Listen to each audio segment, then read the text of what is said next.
Today is March 23rd. Welcome to Big Book Daily. My name is Rob. I am an alcoholic.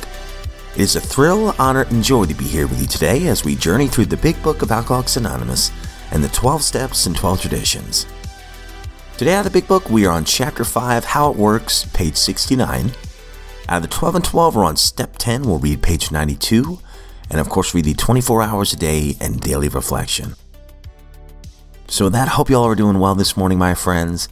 Life is good over here. Got a cup of coffee in hand. And you know what? I had a character building kind of day yesterday.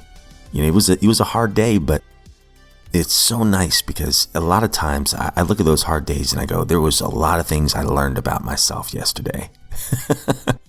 So I got on my knees this morning.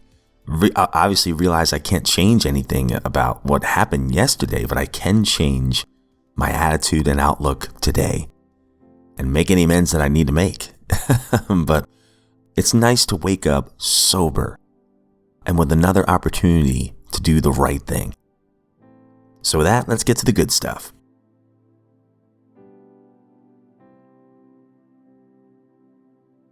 All right, my friends. So if you recall from yesterday's reading out of the Big Book, we were talking about fear and how we ask God to remove our fear and direct our attention to what He would have us be. And at once, if we do this, we are to commence to outgrow fear. And then we were talking about sex.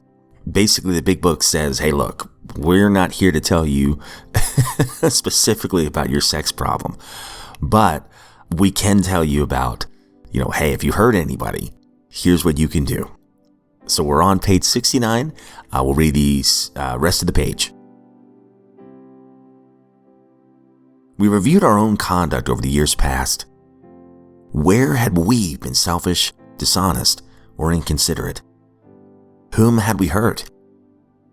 Did we unjustifiably arouse jealousy, suspicion, or bitterness? Where were we at fault? What should we have done instead? We got this all down on paper and looked at it. In this way, we try to shape a sane and sound ideal for our future sex life. We subjected each relation to this test. Was it selfish or not? We asked God to mold our ideals and help us to live up to them. We remembered always that our sex powers were God-given and therefore good, neither to be used lightly or selfishly, nor to be despised and loathed. Whatever our ideal turns out to be, we must be willing to grow toward it. We must be willing to make amends where we have done harm, provided that we do not bring about still more harm in doing so. In other words, we treat sex as we would any other problem. In meditation, we ask God what we should do about each specific matter. The right answer will come if we want it. God alone can judge our sex situation. Counsel with other persons is often desirable, but we let God be the final judge. We realize that some people are as fanatical about sex as others are loose. We avoid hysterical thinking or advice.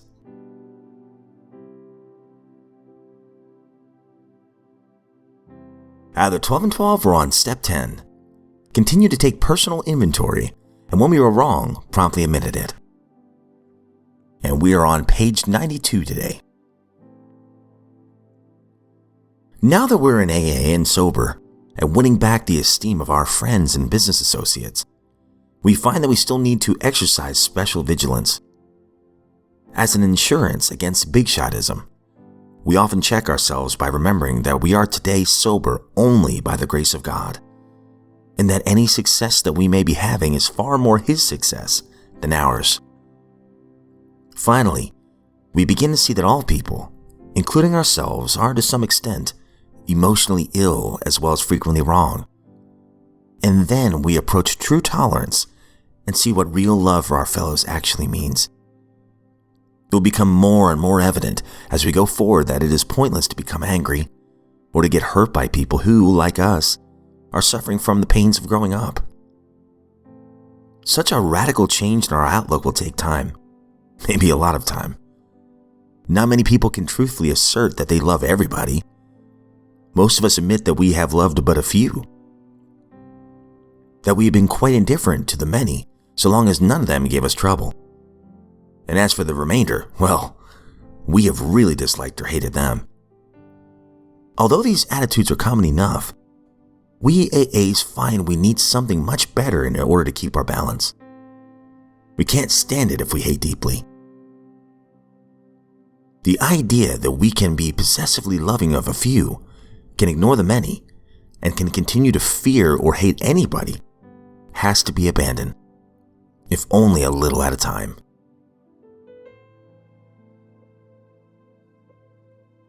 "24 hours a day, March 23rd. AA thought for the day. Strength comes from the fellowship you find when you come into AA. Just being with men and women who have found the way out gives you a feeling of security.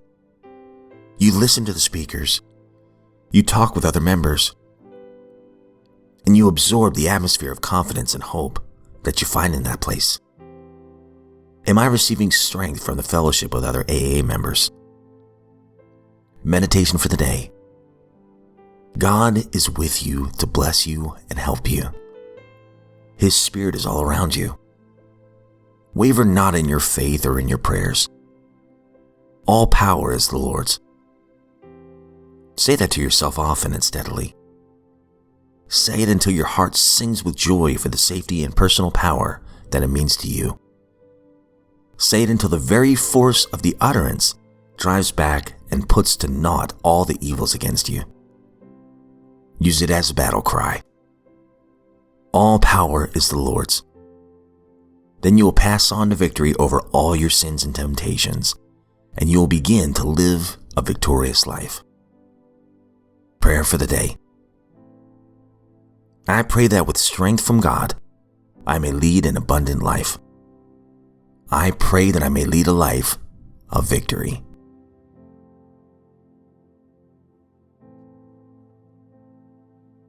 Daily Reflection, March 23rd. And no more reservations. We have seen the truth again and again. Once an alcoholic, always an alcoholic. If we are planning to stop drinking, there must be no reservation of any kind, nor any lurking notion that someday we will be immune to alcohol. To be gravely affected, one does not necessarily have to drink a long time nor take the quantities that some of us have. This is particularly true of women. Potential female alcoholics often turn into the real thing and are gone beyond recall in a few years. Alcoholics Anonymous, page 33. These words are underlined in my book. They are true for men and women alcoholics. On many occasions, I've turned to this page and reflected on this passage. I need never fool myself by recalling my sometimes different drinking patterns, or by believing that I'm cured. I like to think that, if sobriety is God's gift to me, then my sober life is my gift to God. I hope God is as happy with His gift as I am with mine. All right, my friends, that concludes today's reading, and some great stuff as always. My goodness.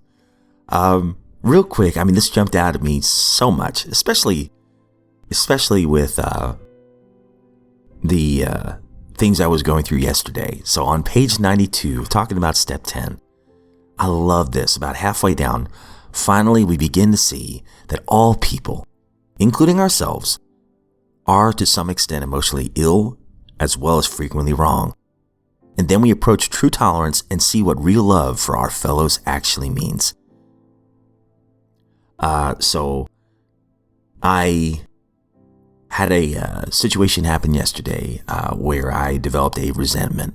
And it's so funny that literally we had just talked about it, or I just read about it yesterday. Or maybe the day before that, talking about the sick man's prayer, right? So this morning, I should have done it last night. I should have done it right away, honestly, do that spot check inventory, right? But this morning, I prayed for that person. And I started thinking, well, what is it in me that was threatened? And while I do this, I'm trying my best. Like I said, for it to be a character building day, I'm trying my best not to take it personal and think, okay, what kind of feedback can I receive from the situation? This isn't personal. And I thought to myself, okay, there's a couple things I can learn to do differently about this experience next time, if I ever have a run-in like this next time. And then I prayed for that person that I had an altercation with. And I can say sincerely that already, I have no ill feelings toward this person. And I even tried to put myself in this person's shoes, and I understand why she would have responded a certain way. I've already made my amends to this person, for my part, and I learned some valuable things. I guess that's what I'm trying to say. And going back to the book, I love this line here. It will become more and more evident as we go forward that it is pointless to become angry. It's true. When I become angry, or if I get in my head and self-loathing, oh, I'm such a screw-up, blah, blah, blah, guess what? I'm wasting time. I'm wasting time when I could be helping my fellow man, or just enjoying this life that I've been given, this day of sobriety, this set of 24 hours, and it is 3:28 a.m. as I'm recording this. I have 20-some hours left to enjoy, right? And to be of service. It's pointless to become angry. It's a waste of time to self-loathe. The best thing I can do is move forward, to be of service, to be of use, and enjoy this day that I've been given. It is pointless to become angry or to get hurt by people who, like us, are suffering from the pains of growing up. I guess I needed to hear that today. Just a reminder. And it was so nice that all this stuff that I've been doing, this is all learned behavior. This is all what the program has trained me to do. And I always heard the old saying, like, I think it was a Navy SEAL that said this. Most folks don't rise to the occasion in an emergency. They fall back on their training. That's kind of like what the steps do for me. Whenever I have a real situation happen, okay, what do the steps teach me to do? And it's not because the steps are my higher power, but for me, the steps have kind of helped me to live a life of integrity and have a closer relationship with my higher power. So if I do these steps, I will be trying to do the right thing. And again, maintaining that conscious contact with the God of my understanding. And then I move on. That's the biggest thing. I used to dwell on the negative all week long, months. I obsess over it almost. The one thing that went wrong. I don't do that anymore. And that is a big brag on my higher power and these steps, not a Rob brag. And real quick, speaking of bragging, I'm hurting a little bit this morning because I stayed up pretty late last night. As I'm recording this, it is the Olympics are wrapping up, and Team USA women's hockey. By the way, I am a fan of women's hockey now. My goodness, I'm going to start watching the PWHL, which I really didn't know much about before, but I am a fan now. To see women's hockey, I'm blown away at how entertaining it is. So anyway, I just wanted to say that it was great to see Team USA win yesterday. Man. So anyway, that has nothing to do with anything. I hope you all have a great day today. If you are sober today, you're a miracle. And those who love you are very proud of you. And you are giving a great gift to everybody around you. And you have that unique superpower to help the next suffering alcoholic. And if you are not sober today, I want you to know that you're a miracle as well. That you have great worth and value, and that your story is not done yet. I pray that you would get the help that you need today. That first step toward change, you can make that today. The beginning of your brand new chapter. And we are here to help you. We got your back. As always, guys, I don't speak on behalf of AA, NA, Al-Anon, any other sect. I am clearly not a professional narrator or anything like that. I'm just a drunk that loves these books, and they mean a lot to me. And already, I feel so much better. Every time I do this podcast, I always feel so much better. Oh, and real quick, I want to congratulate my dear friend Mitch. As I'm recording this, he has celebrated 30 days. So, dude, congratulations, man. You are a miracle. I'm really proud to know you. And I hope that you enjoy your 31st day today. Going on one day at a time. But with that, my friends, if we are given another set of 24 hours, I sincerely look forward to seeing you right back here tomorrow.